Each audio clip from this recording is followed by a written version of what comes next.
दरवर्षीप्रमाणे यावर्षी सुद्धा पवित्र श्रावण महिन्याच्या पावन पर्वावर दर्यापुरात भव्य कावड यात्रेचे आयोजन करण्यात आले। पूर्णा नदीच्या तीरावर विदर्भाची काशी म्हणून ओळख असलेले लक्षेश्वर मंदिर येथे महाआरती व शिव महाजलाभिषेक करून पवित्र श्रावण महिन्याच्या पावन पर्वावर दरवर्षीप्रमाणे यावर्षी सुद्धा भव्य कावड यात्रेचे आयोजन करण्यात आले। दर्यापूर बनोसा बाबडी येथील सर्व कावडधारी एकत्र येऊन भव्य कावड यात्रेचे आयोजन करतात।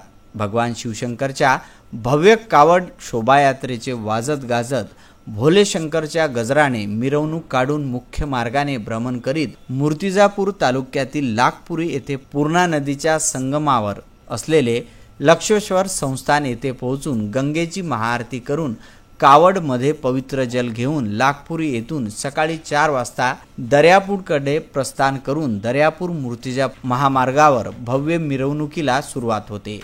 पोलीस प्रशासनाने सुद्धा मोठ्या प्रमाणात यावेळी पोलीस बंदोबस्त ठेवण्यात आला होता। दर्यापूरवरून अमोल कंटाळे यांचा हा वृत्तांत।